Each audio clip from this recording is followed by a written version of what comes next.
Hey y'all, I just want to come on really quick and talk to you guys about a common phrase that I'm sure we're all familiar with, whether we've said it or we've heard it, whether you're churched or you're unchurched, okay? I'm sure we all can relate to it and how dangerous it can be, right? Which is the phrase, God knows my heart. Now, again, this is to challenge your perspective from a biblical view, right? A biblical insight and view. Um, Let me start by saying, yes, God absolutely does know your heart. But we have to dig deeper into this.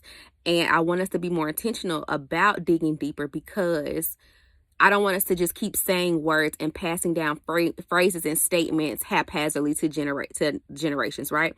So when we look at the Bible and we look at Jeremiah 17, 9 through 12 specifically, the Bible says that above all things, the heart is deceitful. It is desperately wicked, right?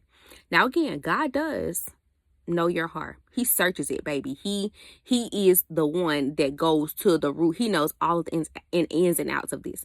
And because of this is why we have to be mindful of what we say. Because of this, we cannot weaponize this phrase as a means to not become, to not build his bride, to as a scapegoat, for our actions or our behaviors, right? Because he knows our heart.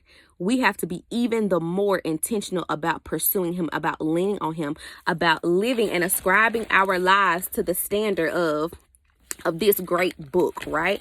So when we even look at these verses that I just said, when it says the heart, in this particular context, it's talking about basically your soul, your mind, will, and emotions. It is desperately wicked because it can guide you either with the word of the Lord and God's standard or away from it.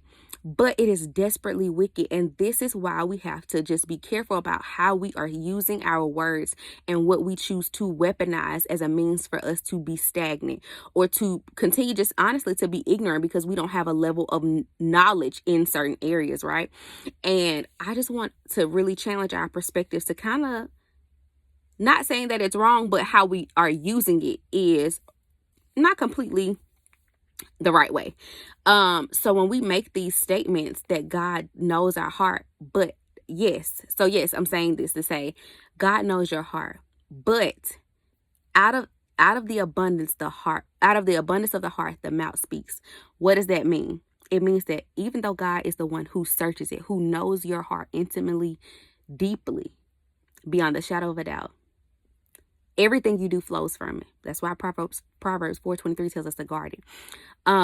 But we see it. We see the fruit of your heart. It comes out and everything, it oozes from our pores because again, this is our soul. It guides us along the way of our life because our heart sits at the center of who we are. So yes, again, God does know your heart, but people see your fruit. So while he's attacking and addressing the root, we do see the fruit.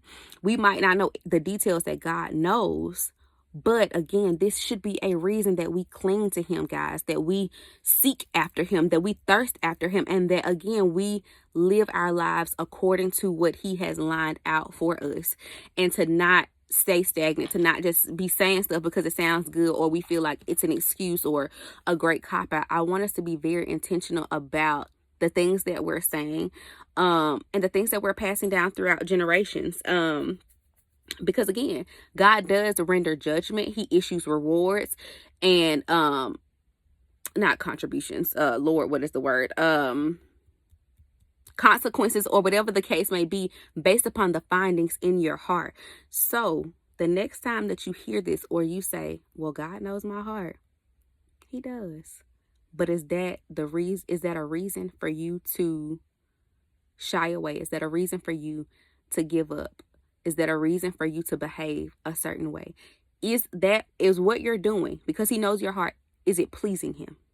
These are the types of questions that I want us to ask ourselves and to really just dig deeper into how we are living throughout our daily lives, and we're just not regurgitating these things that we've heard and we've ingested in atmospheres, because life would have us to allow experiences to be our guide and to be our gauge when the Bible is our standard and God is our guide.